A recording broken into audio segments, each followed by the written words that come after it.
the vast majority of Christians today are celebrating that Christ is risen. There's one or two groups in the Orthodox tradition who celebrate at a different time, but by and large, this is the particular time that we're celebrating. So here's what I want to talk about. I have a couple of notes, and then once I get through my notes, we'll get into other things. If this event that we call the resurrection of Jesus Christ is actually true, if it's true, if we can actually spend time examining some of the evidence, and if we can reach some of the various conclusions through methods that have been used in investigating real crimes, and I'm talking about the techniques that were used by a man who became really, for skeptics, probably the most important read that this individual did for Christians, Dr. Simon Greenleaf, who was the Royal Professor of Law at Harvard. And before this book that I'm referencing, he actually wrote a treatise, which I'll read you, I'll quote the exact title so that no one comes to say, oh, you didn't say that right. But a treatise on the law of evidence, which is still understood today as the greatest single authority on this subject of the law of evidence. In fact, his work has been used as the template and is still used today. That particular work is still used today for people who are learning how to, and eventually if their choice is to engage in maybe as a career, a lawyer or something, you would be studying his works, which are still highly regarded today. But in his book, that is really pertaining to the resurrection, he took the exact same principles that are in his book on the law of evidences that he himself used for application to real crimes and real trials, and brought it into the realm of investigating the resurrection. And I like the fact that this is a person who not only was of high standing within the academic realm, but also we're talking about someone who's highly respected within that particular community and basically still is today by that work. And the reason why I'm bringing this up is there are so many people within Christendom, unfortunately, who are misled. They believe that there is no evidence, that all this is circumstantial, that there's no way to prove. And it is people like Dr. Simon Greenleaf, with his technique and, as I said, his expertise in the law of evidence in the secular realm and importing it to investigate the resurrection, that I've said many times, I really recommend that people treat the resurrection just like that instead of carrying around ideas. And most of them, if you start talking to people, you realize there's a lot of misinformation, there's a lot of fictitious beliefs out there that are not rooted in fact. So I like Dr. Greenleaf for that. As I said, a lawyer with a brilliant mind. The other one that comes to mind, and I'm referencing these people for another reason. Many people who approach the resurrection or Christianity tend to do this, which I find quite annoying. The idea, I guess, is that if you study the Bible, or if you believe in a God, if you believe in the God of the Bible, that makes you a person who basically must be weak in spirit, someone who is maybe of a low moral or a low social standing, because only people who are deprived of information could actually cling to this type of information and call it true, real, and authentic. So I'm taking you through some of the names that many people who've been here for years have heard me reference. Dr. Simon Greenleaf, as I said, well established. In fact, he played a vital part in establishing the Harvard Law School as it is today, as we know it today. The second one is Dr. Frank Morrison, who, again, another attorney who actually set out in his work to disprove. Basically, his mission was, I'm going to show these Christians that they are so misguided. And what happened is, he, in his book, Who Moved the Stone, he basically tells, at least some of those versions, some of those earlier publications of that book, tell you the title of the book that he was going to write, which was to disprove Christianity. And he ended up in examining the evidence, not fact, not mythological, not mom and pop passing it down to you, but he examined the evidence as an attorney and walked away and said, there is no doubt this happened, and titled the book, Who Moved the Stone, which has become a staple for people who want to glean better insight into approaching this subject in a very analytical way, because I personally spent a journey like that. I, as I've shared with you, came into the church with certain ideas that were put into my brain from a faith that left me quite empty. And it was when I started searching out and finding that many of the things that I held as basic tenets of my faith were not rooted in the Bible. They were rooted in things that people had propagated through the centuries that just becomes a held belief passed down from generation to generation. And that, my friends, is not the Word of God. So going back to this, I have a list here of a few people that are thinking people. They are accomplished scholars. They are people who, if we analyze their work, you have to walk away saying that these are not people who were weak in their mindset. As I said, they set out to disprove that the resurrection ever occurred. There is another person here that I'd like to mention who I've not mentioned before, who is Thomas Arnold, who authored the 3-volume series on the history of Rome, but he was the holder of the chair of modern history at Oxford. And I'm going to read his quote, "I have been used for many years to study the histories of other times and to examine and weigh the evidence of those who have written about them. And I know of no one fact in the history of humankind which is proved better and by fuller evidence of every sort than the understanding of a fair inquirer," he says, "than the sign that God hath given us that Christ died and rose again from the dead." These are people in high ranking. John Singleton, who is known as Lord Lyndhurst, remembered as one of the greatest legal thinkers in British history. And I could go on, but all of these came to some certain conclusion, and most of these started off as disbelievers, atheists, rejectors of the faith. And the greatest one of all, for we who want to learn more and understand more, the greatest, I think, intellectual mind of our modern times is C.S. Lewis, who, when he started his journey, a lot of people do not know that his academic accomplishments, he was professor of medieval history and other histories at Magdalen College, and well-respected, and a well-respected atheist. In fact, many of the surrounding people that he considered his friends kind of followed in the same path, that when he actually did get converted and came to the faith, and by the way, it wasn't under the influence of a preacher yelling from the pulpit saying, "You must believe." All of these came to this conclusion by studying, by looking, by examining. But especially for this hard-headed intellectual thinker, and if you read his writings, he's not a fluff puff writer. Deep thought put into simple prose for people to read, came to the faith, and that was the last thing that he set out to do, was to herald the faith. He set out again, once more, to disprove it. So what do these men, and I could take men and women from every generation, some people think that there's not a great catalog of these individuals.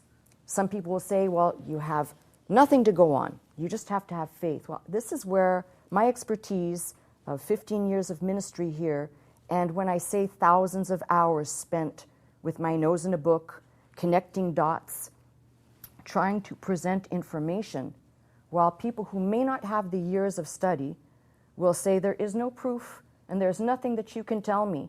But when I start pointing to things like archaeology, with archaeologists such as the famed Ramsay, the archaeologist Ramsay, and again, once more, if you look at these people's lives, their whole careers would be ruined in many ways. If you want to be taken seriously, you wouldn't talk about a risen Christ or risen Savior. You'd be talking about things that people can actually wrap their mind around. But another one of these, who was a famed archaeologist, same pattern. We can look at these people within archaeology. We can look at these people within, and I could go through expertise by expertise when we talk about the most extant manuscripts and fragments that can be absolutely dated both by the style of their writing, whether they be in uncial, those large block letters of Greek, or the minuscule writing, or whether we're looking at different linguistic approaches, the ink, the papyri, the parchment. And I've mentioned many times that there is so much evidence that if people will actually take the time, which can't happen in an hour, probably can't happen in 5 or 10 hours. It's collective information. It's not like you're going to hear me in 1 hour and say, that's it, you've sold me. That's not what I'm trying to do either. Mine is to present enough information to get some people to start thinking outside of the box, to start thinking outside of their traditions, and most importantly, to ask some questions. God will not fall off his throne if you ask a question. And quite frankly, I've had some pretty good zingers tossed at me. I have no problem defending my faith. My faith is not rooted in, I feel that Jesus lives, and I'm going to tell you that I know it in my heart. That's wonderful for me, but it does nothing to explain the factual basis of the resurrection. Now, there'll be people who will say, well, what facts do you have? Because everything is, it's in the Bible, and we don't even know the veracity of the writings. I'm not going to engage in this today, but I'm going to present this in a way with enough information that hopefully you come back next week, because I am still in a series, believe it or not, even today, on heaven and hell. I know, I'm a one-track mind person, so, kill me for that. But the thing that I want to really touch on is that if one is willing to use the discipline, not to take me at my word, not to be persuaded by emotive ideology, but to actually look at the hundreds of years that we have of people who have spent their life investigating and have come up conclusively with information. Now, granted, there'll be people, a la David Hume. David Hume's contribution to society and philosophy is that a miracle can occur, and did everything in his power, in his presentation, to show that a miracle is contrary to nature, and therefore it cannot happen. And he goes through very interesting arguments, but the problem is that we're dealing with the things of God, and when we say a statement like, God can bend the rules of nature, God can bend the laws of nature, and we know that he did. For God to be God, he has all power. Well, people say, well, how can that be? Well, I'm telling you that, again, you have to explain certain things, justify them, or come back to a set frame of reference that you're going to look at this in a more factual way. And the analysis doesn't erode what will come afterwards, which is feelings, emotive feelings that say, after having examined the evidence, I can say, he lives, he is risen. Now, there is one irrefutable proof that when people say, well, what historical irrefutable proof can you say?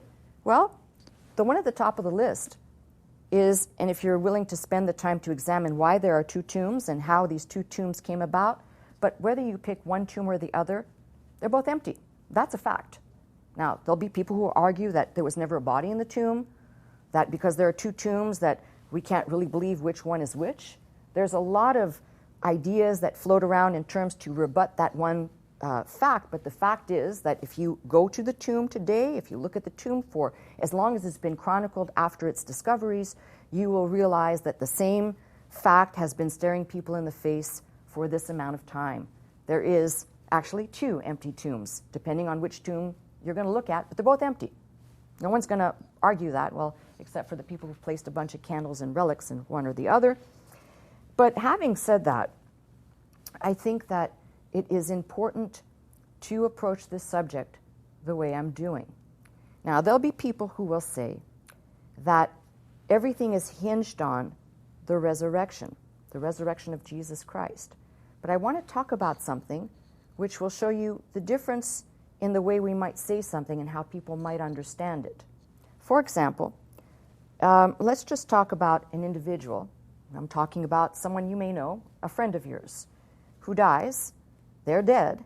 You went to their funeral. They're dead. And then they come back to life. Of course, you say, well, that's really out there. I'm making this up as a hypothetical to make my point. But you would have to conclude that this individual is either a spirit ghost or an apparition of some kind, maybe a spirit, not a ghost-like spirit, but a spirit, or that this individual actually came back from the dead. Those are your options. Well, you can maybe, I don't know, come up with something else, but those are the three I could think of. Now, just because somebody comes back from the dead does not make them a Messiah. And why do I say that? Because if you go through the Bible, and if you read the Bible, there are many people who came back from the dead. Just take a look at the people who came back from the dead in absolute body form, as in Elisha's raising of the widow's son, Elijah's raising of the widow's son. These are two different events. We could talk about the man who came in contact with the bones of the prophet, who then it was a funeral procession. His bones came in contact and he was risen from the dead. We could talk about the widow Nain in the New Testament, the raising of Jairus' daughter, the raising of Lazarus, of Dorcas, of Eutychus. These all came back from the dead. They were brought back up from the dead. Or we could talk about the conjuring up of Samuel's spirit by a spirit medium, by King Saul. Were all of these apparitions, or putting aside Samuel, were all of the rest of these apparitions, or were these people brought back to life? Some of these stories, especially concerning Elijah and Elisha, go into great detail about what they did to revive those children that were brought back to life. They were dead and they were brought back to life. But coming back to life from the dead, biblically speaking, is not a sign of messiahship. And as I've just said, with all these people being raised from the dead, there's something else we have to look at from the resurrection of Jesus Christ, which separates his coming back from the dead as radically different than all those that were raised up from the dead. Now, before I go into that, I'm going to mix history and other faiths. I'm going to mix all kinds of stuff so you can see it takes a lot of information just to prove one point.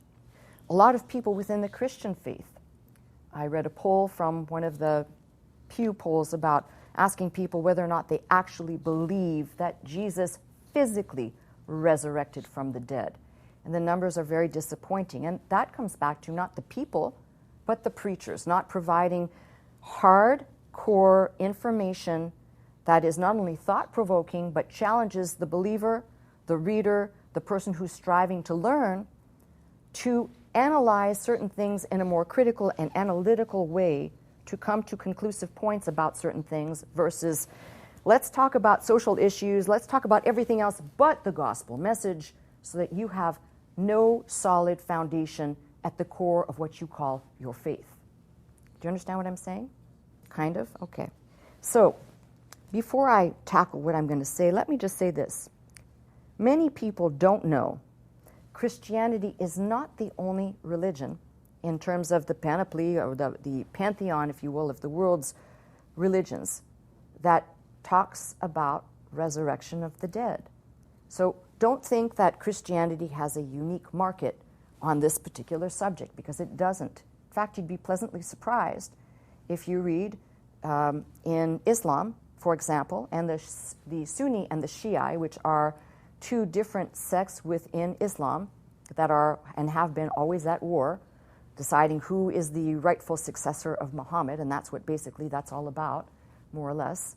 Sorry to simplify it for you who know the history, but I don't want to bore those who don't.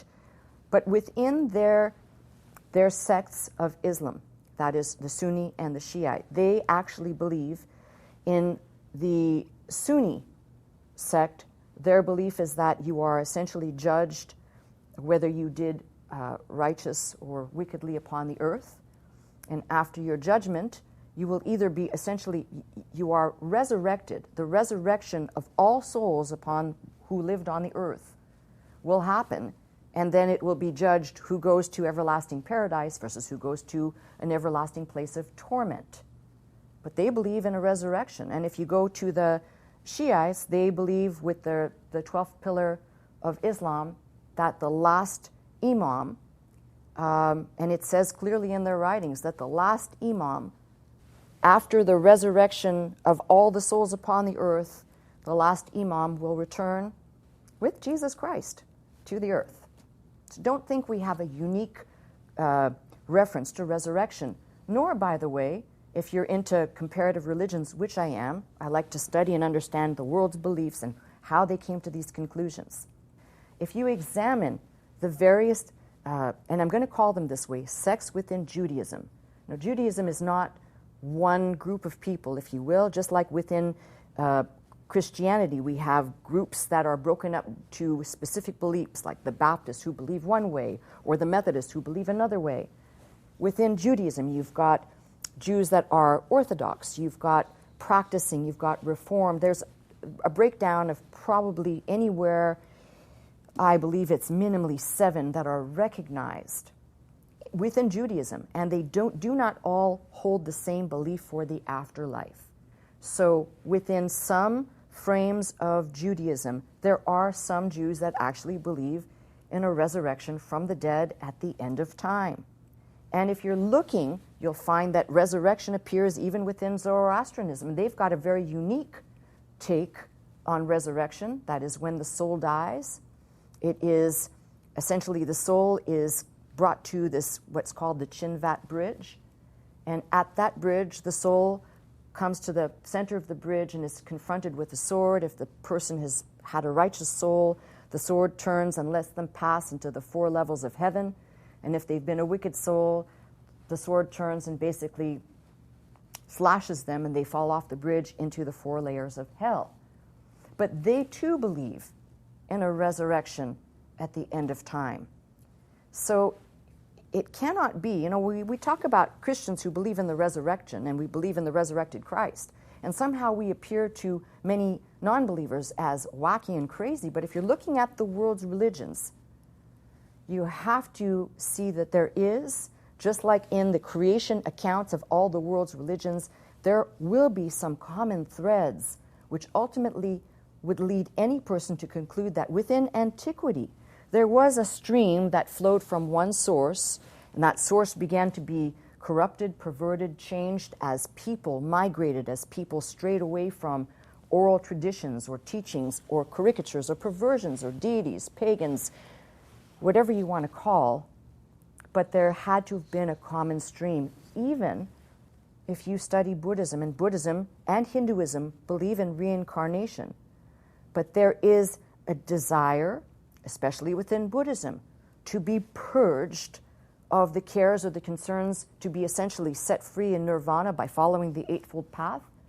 That essentially is supposed to set you free, but if one does not obtain nirvana, then one keeps coming back. Could be in the form of a human, an animal, but there too, even though that is called reincarnation, the concept of life not ending is still there. And you could say, well, you're reaching for that, but I'm trying to make a point. We could look at the Hindus, we could look at the Jains, the Shintos, and compare some common threads, which when you step back, you say, well, maybe there's something we have to look at about the uniqueness of Christ's resurrection.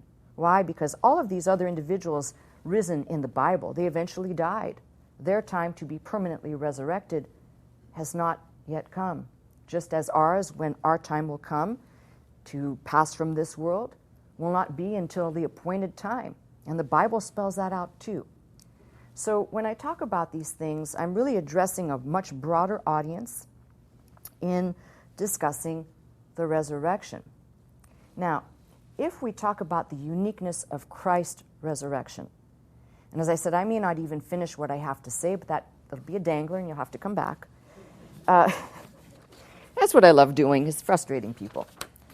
But if you begin to examine the death and more specifically the resurrection of Christ, you come up with some very interesting thoughts. And I'm going to share them with you, and then we'll see where this can lead us.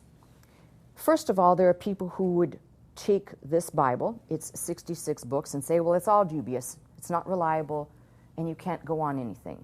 Let me just digress to one thought I said about some of these great scholars who set out as atheists and then in turn came back as hardcore believers of the faith.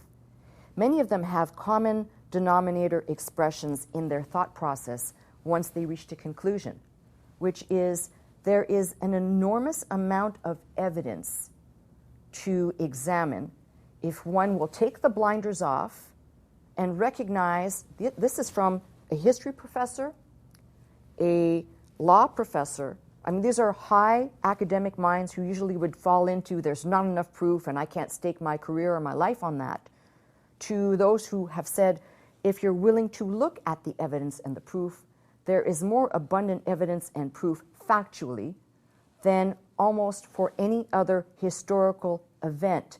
Now, the world looks at, and the church at large looks at what I just said and flips it and says, no, we can prove secular history far better than we can for the evidence of this act, this one act.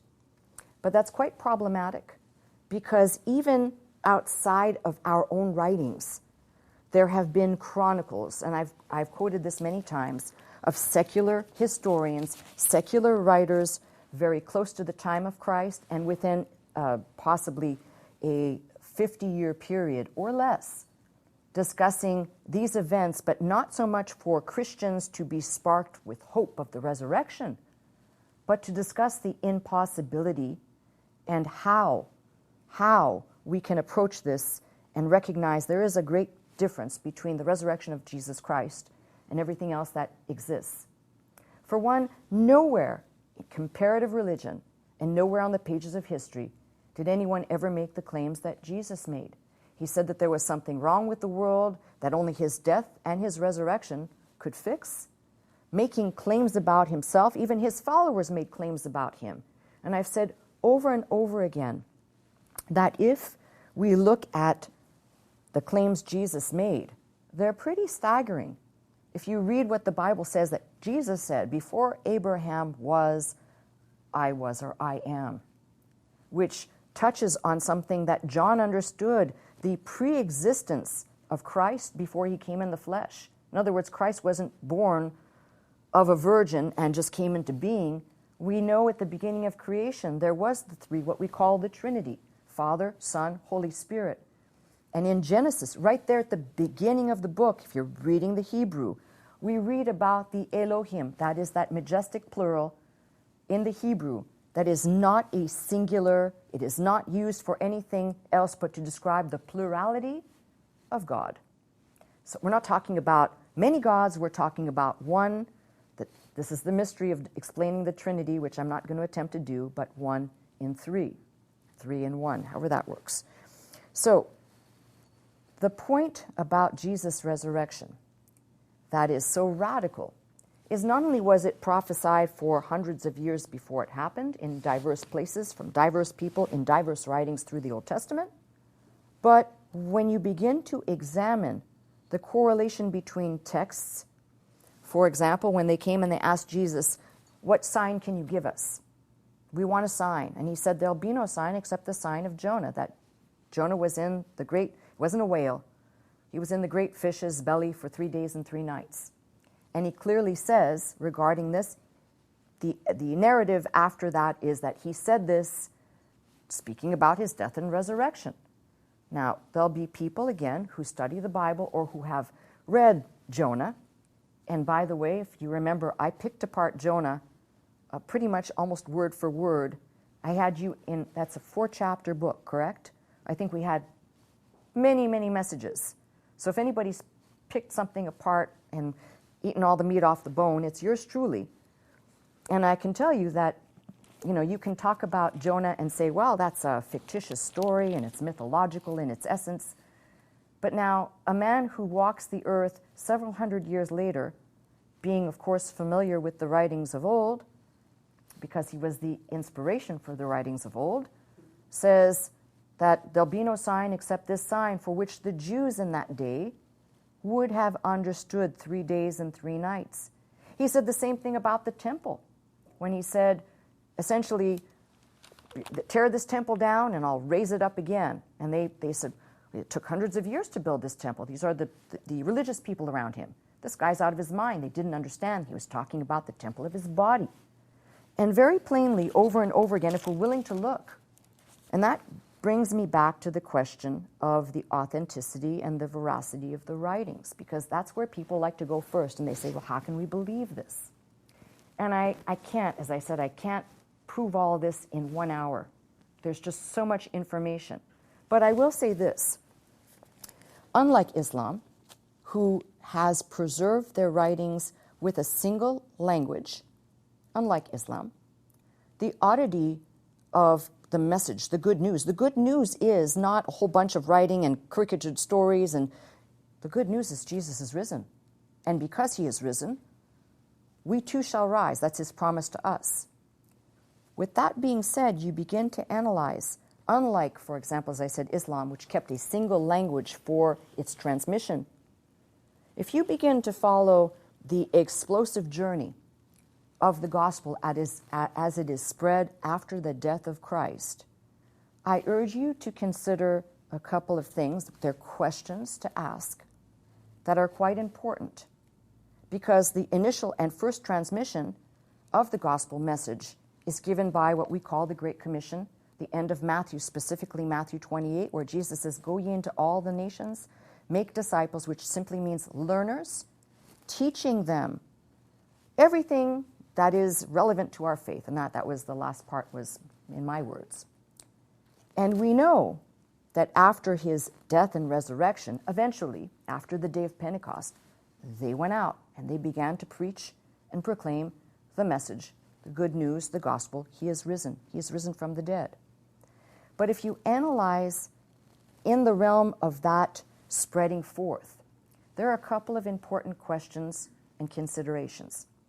One of them is, if Jesus didn't make those claims, or his disciples didn't hear the claims, or they chose to ignore them, they disbelieved them, or they didn't understand them, for certain, after he was dead, they knew that he had died on the cross. And when he was risen, we have various records of him appearing. But the interesting thing that people question is, why did he only appear to these people? And why didn't he appear to other people? And the doubters will come back and say, there's got to be something wrong with the record, the veracity. Are these documents reliable? And I digress again. I keep going back to this same thing. As these went out to tell about the good news, he is risen. We have Thomas, who goes to Malapur, India, who gets pierced by a Brahmin sword. There are people who are not going to hear, but somebody did, because they become the Thomas Christians of India, and still to this day, albeit a small band, the Thomas Christians still exist. We could talk about Peter. Whether or not it is true, whether or not he was crucified upside down, said, "I'm not worthy to be crucified like my Lord," but we have good reason and good record to believe that he was crucified upside down at Rome. And our understanding historically, before a large amount of man-made ideologies come wafting into the church under veneration of icons and relics, we have, prior to being named St. Peter's, we can ostensibly look at that and say, the claim is that Peter is buried there. But whatever the case may be, we know that there is a foundation there that dates from a very early date, archaeologically, historically speaking, which is not a shrine merely erected to some fictitious person. And if we keep looking at these disciples, we have Judas, not Judas Iscariot, but Judas Thaddeus, who was essentially martyred in Beirut, Lebanon. So we start to examine the spread of the gospel. And in fact, in the coming weeks, I am very determined, because I started working on it and compiling the information, to start asking the questions so that I can ultimately get it onto the internet, onto my website, so you can look at it at your own leisure. But to better understand, as the gospel was spreading out and began to be translated into different languages, we follow the translation and transmission of the Bible, and we recognize that there is a very rich history that is documented by how these things came about. The first one would be the Old Syriac. We're looking back at perhaps the second, possibly the very beginning of the 3rd century, that will take us all the way to the Peshitta, the Syriac version. And why do we start there? Because the Bible says they were first called Christians at Antioch, and it is essentially there, with Syrian eyes and ears, readers putting it into the tongue of the people. Even though Greek was circulating as the language of the day, people needed to read this in their own tongue. That eventually spreads out and is being carried, then gets translated into another language. And then languages are being developed expressly for the sake of translating the Bible. Take the Gothic language, which is it was created in the 4th century and extinct by sometime in the middle of the 6th to 7th century. Extinct. But it was created, although I shouldn't say it's extinct, because our roots actually, we can find our English roots in part in the Gothic Germanic structure. But if we look at that, it seems kind of crazy that they didn't have, these individuals, Eastern Germanic peoples, didn't have a gospel in their tongue until the 4th century. So the question is, should we go behind that and look at what they were using? That brings us back to follow the trail, and it's a paper trail that we follow. That leads us back to something as mind-blowing as the record of scribes who scribed. And you can't go that far back in certain cases, but we have good information. So when people just kind of glibly dismiss this as it's fantasy, it's mythological, it's a good story with a lot of embellishments, and you recognize, when I say the thousands of hours I have invested in investigating this subject through various different ways, not just strictly through the Bible, it really is imperative to spend, I think my late husband said for him it was 10 or 15 or 20 hours. I would say take my challenge and sit down, and please, for you folks who like to get your information off the internet, try and make it a reliable source. Don't go to Wikipedia. Don't use sources that are either modified, changed, or dubious. Look at information, whether it is a pro or con, to make the case, but find people who are real scholars. Anybody can post and say anything. That's what I love about this day and age, and people read it and they believe it and they become delusional. I'm asking you to take a hardcore look. For Catholic listeners out there, he was a really brilliant scholar, Fitzmyer. I think he actually was a Jesuit scholar. I may be mistaken. But if you're looking within your realm of what you have been brought up in, I highly suggest starting there with someone who has a background in understanding Catholicism, who actually pierced through this to pierce through a lot of the stuff. And that's what we're looking for. Hardcore information and facts, not fantasy. Now, when I come back to the Bible, again, the argument is, well, how can you rely on these? Well, I'm going to say, how can I not? As a person who loves history, I have to examine certain details included in here, which maybe people will say, well, it's easy to pepper in a few real things so that it becomes credible if it's a made-up or fictitious story. And I'll give you a perfect case in point of why I have intolerance to that type of mindset. And I'm very intolerant to that. Because that would have made real good sense until about 1960. Well, let me say this. It would have made sense until about the 50s. But in 1960, and until the year 1960, people said you cannot prove historically, you cannot find any historical evidence for Pontius Pilate outside of literature. But the fact of the matter is that in 1961, they excavated I think it's a 2x4 limestone inscription. It is dated authentically. They have dated the stone, the writing in Latin upon it. It is authentically placed to the time of Pilate. And when I say that, there's a sliding scale of probably within 2 or 3 years that they can pinpoint from whence this stone came from. Now, don't say there's no more evidence because it's all limited to literature and most of it's at best dubious, when you can actually go to archaeology, and I'm just naming one. And then, of course, if you're going to go back on the subject of Pontius Pilate, people say, well, and whatever happened to him? I find it interesting that people won't go and examine and turn over every stone, because the reality is Pontius Pilate was the one that essentially caved and gave way to the religious leaders of his day. And we might ask the question, is there any way to know or understand how this event would have changed Pontius Pilate or his beliefs or what happened to him? Now, there are many that say that he was ousted from his position and was either killed or committed suicide. But other records, believe it or not, trace Pontius Pilate to the south of France, where he fled for his life after the time that it was questioned about his commitment to Rome. Now, I'm not going to tell you that I can back up this, or that. There are things I can't back up, and I'll be free to tell you I can't back up any of that, but you can't discount archaeology.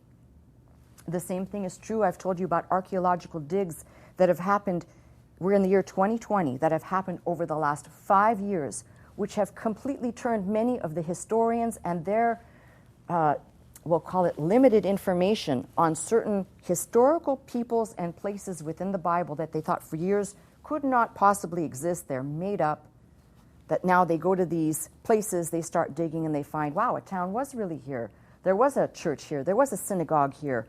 We find trace remnants of people's names in the inscription and catacombs. So when I keep going and you're really willing to look at the evidence, I'm asking you as a listener and as a learner, before you conclude that there are no facts and there's no hard evidence and the veracity of this writing and the transmission and somebody made glosses and made changes, and before you consider all that and draw a conclusion, I would say, just as somebody took the title of a book, The Evidence Demands a Verdict, the evidence does demand being examined properly, and then a verdict must come. And if you've spent the time examining the information and the evidence, and you come to a conclusion, Christ did not raise, this is all a bunch of skabala, it's not true, I'll respect you for having spent the time to examine it. Not take my word, examine it. But if you're not willing to spend the time to examine this in its entirety, what you're doing is you're making a judgment on something you have very little knowledge about, and this could affect your eternal destiny. So I would say, because most of us have a lot of time nowadays, it's probably a good challenge. Now, people will say, well, where do you look? Apart from the scriptures, where do you look? Well, I'm going to actually start with the scriptures, and I'll build from there. Let's talk about everything internally that Jesus said about himself, about the issues of the world, his claim about knowing things, for example, about heaven, that no earthly person could know because no one's been there. Some people have gotten glimpses into it. The Apostle Paul did. But when you start talking a certain way and you really listen to what Jesus said, some of it's downright nutty and needs to be flushed out as, is this guy a nut job, or what was he saying in actuality? My question is, how can you talk about heaven? In my Father's house are many mansions, and describing things about heaven that, whether they were revealed in their entirety, which they weren't to the disciples, but for certain they were revealed to John in the book of Revelation. He did get to see into the heavens. If you're going to take this posture, at least say that no one else in the history of humankind has made these type of claims and has backed them up. And the backup here is that he reappeared. Now, people will say, well, maybe it's a ghost, maybe it's an apparition. We've gone through all the theories. They hallucinated. They really wanted to believe. They made up the story. And we can go down the pathway that's been preached here for the better part of 50 years. But my intent is to say at some point you have to reduce it down to these people are reporting what they saw and what they're saying is true, or they're reporting a lie to protect their beloved leader, and the rest of it just falls flat on its face, as I told you when I approached my star witness, the Apostle Paul. And I found the right analogy finally to describe what type of reaction would the Apostle Paul have incurred for preaching Christ after this zealous Jew who was persecuting Christians gets converted. And I'll tell you what the example is, or the analogy is. It would be analogous to the Pope today, the head of the Catholic Church, announcing today, this Easter Sunday, that he is no longer a Catholic, but he has become a Protestant. Really, that's the best analogy I can think of, and the reason I'm saying that is because the Apostle Paul had high ranking and standing within the Sanhedrin. He was well respected within his community, within the religious community, within the social structures of his community. So to make this about face and tell it in such a preposterous way, there are times when that type of presentation you have to go, it's either completely nutty or it's the truth, just as I said about the disciples. But there's only one issue here. As I've pointed out last week, the Apostle Paul was not part of the original 11, then 12, with the replacement of the other disciples, but rather in his own time, as he says, as one born out of due time, has an encounter with the risen Christ. And if we want to date his conversion, we date his conversion to approximately not more than 1 to 1.5 years after the resurrection of Christ. And to him, Christ appears on the Damascus Road when he basically does not, he's blinded by a light that comes down from heaven. And artwork through the ages has captured these images for us, and many of those artful images are even wrong in their depictions, but they've been captured before there was a printed machine by Gutenberg. There were images to tell the story. These images have been perpetuated long before we can even wrap our minds around some type of warped thinking to perpetuate and pull a lie over the whole world. I go back to these things, and I'm tossing out a whole bunch of stuff randomly like this. It's almost like a paintball attack. I hope you feel that way. To get you to say, whoa, because that's what I want. I want today not to come to some conclusive point, because you can't do it in an hour, but with all the information that I've been presenting over the many weeks, and specifically over the last few, it begs the question that if this is what Paul says, if it's not true, we should be pitied. We're just pitiful people and still in our sins and not much to do about us. But if it's true, and the reason why he wrote this, if it is true, if Christ is risen, because at Corinth, they had a real issue. They did not believe there was a resurrection of the dead by somebody else's preaching, whether it was by pagans, by the Jews who were the Judaizers, or by anyone else. There was no resurrection for them. So correctively, he says, I'm going to tell you what I received first, and essentially how these other people received it, and now you're all receiving it. Now, we tend to, I say, look at all this information and then conveniently forget about it. I'm asking you to not forget about it. I'm asking you to actually read your Bible throughout this next week with the mind that says, you know what, I'm going to take the posture and the gamble. I want to try and disprove this. I want to find holes in the story. And believe me, you will. If you're looking just like somebody who's trying to convince other people, if you can use any argument, and it could be a straw one, but that'll be your argument. I'm not asking you to use straw or wind, but I am asking you to look. And when you look, you find something pretty radical. I'm going back to what Jesus said about himself, his claims on the resurrection, and the Apostle Paul. These two have no reason to ever connect. If Jesus' resurrection is a lie, these two don't have any reason to meet. Paul is way outside of the pale of the disciples. In fact, as I said last week, and I've said many times, he was an accomplice to the stoning of Stephen, who was a committed disciple and was stoned.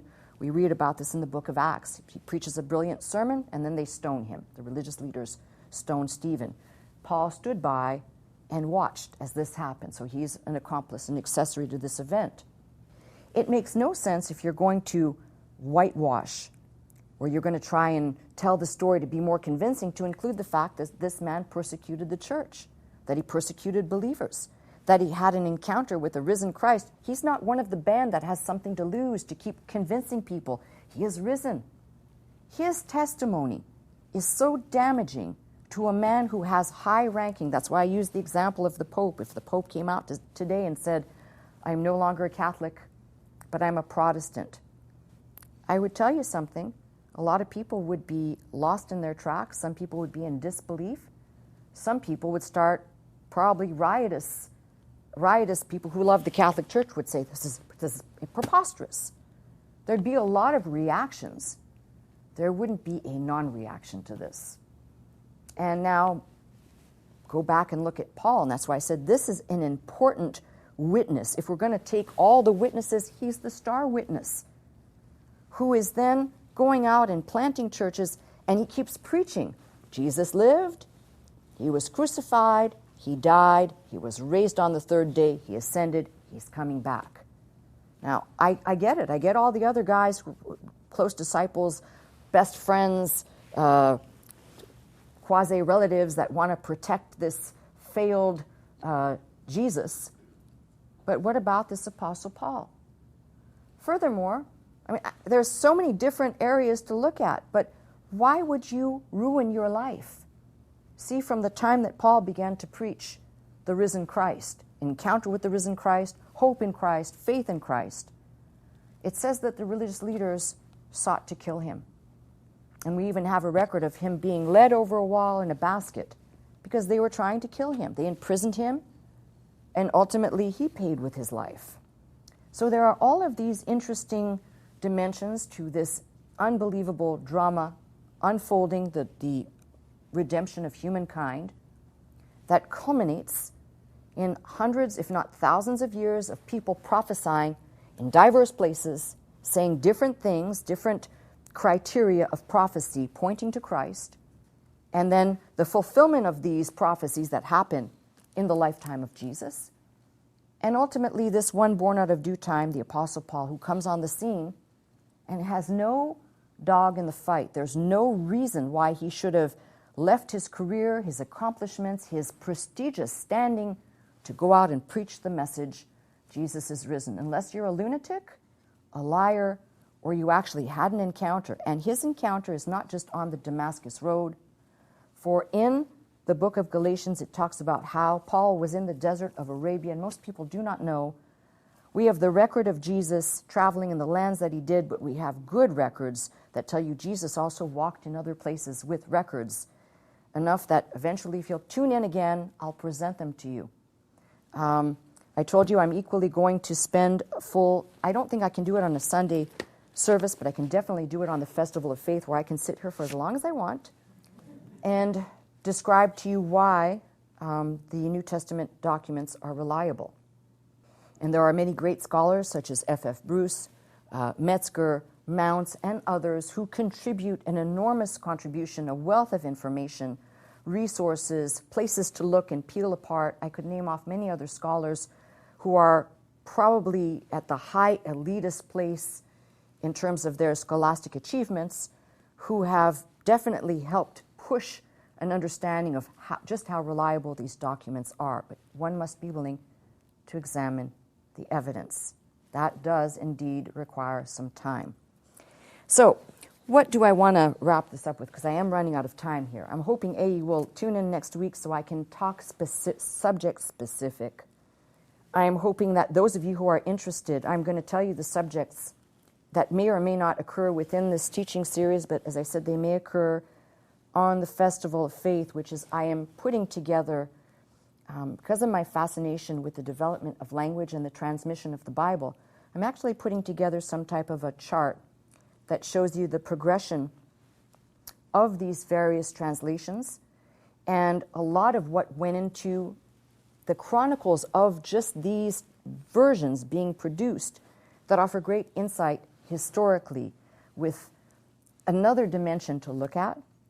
I have great questions that I want to present to you and things that I want to consider as thought-provoking, such as secular historians recording, for example, that there wasn't an Arabic Bible in circulation before either the 8th or the 11th century.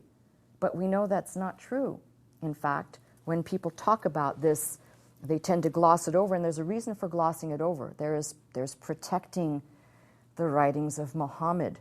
Because if people knew that there was actually a version in circulation in a Semitic tongue, Arabic is a Semitic tongue, Arabic, Ethiopic, Hebrew, Aramaic, they are all in the Semitic tree. So a version of such had been circulating. We're not talking about simply an Old Testament, but an Old and New Testament. And some form of it was circulating very early on. The cover-up is that if this was made known as a hardcore fact, it could actually turn many people away from believing in the validity of Muhammad's writing. So I'm just telling you, if we're willing to look, you can find lots of things of interest.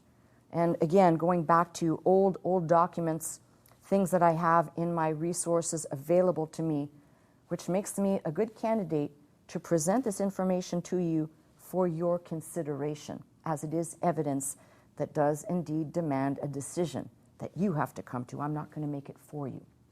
So with that being said, let me say this about Easter and this Easter time. We look at Easter today, this Sunday. Not the same eyes, perhaps, all the same information, but not the same eyes as we did last year and last Easter. This Easter, many people are looking at the resurrection of Jesus Christ and looking to Christ for comfort, for hope, for reassurance. And what I want to tell you, it's the most wonderful thing. Just like this will pass, and the fear and the people being afraid and panicking and being confused, eventually will settle down and eventually will go away. Whether it comes back or not is a question mark. But as we turn for comfort, reassurance, and focus our minds on something other than the damn news, which if you're like me, I just don't want to hear it. I'm tired of hearing it. I want to hear about the good news. And the good news today is that Christ gives me hope, not just, by the way, not just of when I die, I will be raised up and I'll live with him, but gives me hope in the now, that whatever I'm going through, and let's talk about what we're going through as a country or what the world is experiencing, even though many people have abandoned the faith, have gone to other faiths, the same God yesterday, today, and for the future, for those who will turn and believe, is still saying the same thing. I am the way, I am the truth, I am the life. It's through me, Jesus speaking, that people will gain a real assurance that there is something beyond the here and now, but while I'm here, I have comfort in him and his promise to me.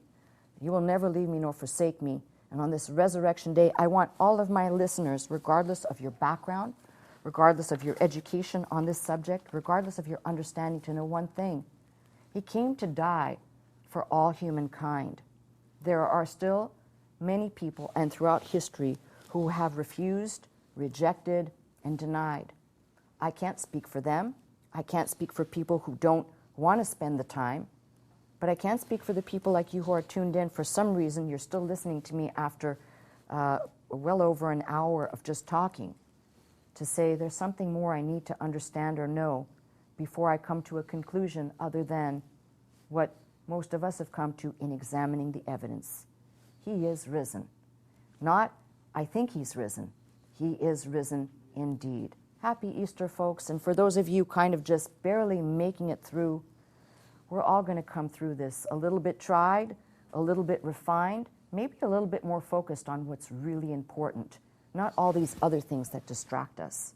Hopefully that will be the outcome, and hopefully people will at least take a new approach to a very old and true message. I'm Pastor Melissa Scott, pastor of Faith Center, Glendale, California. I teach every Sunday morning at 11 a.m. If you'd like to attend services with us, simply call the 800 number, that is 800-338-3030, to join us. If you'd like to watch, listen, and learn 24 hours a day, simply log on to our website at www.pastormelissascott.com.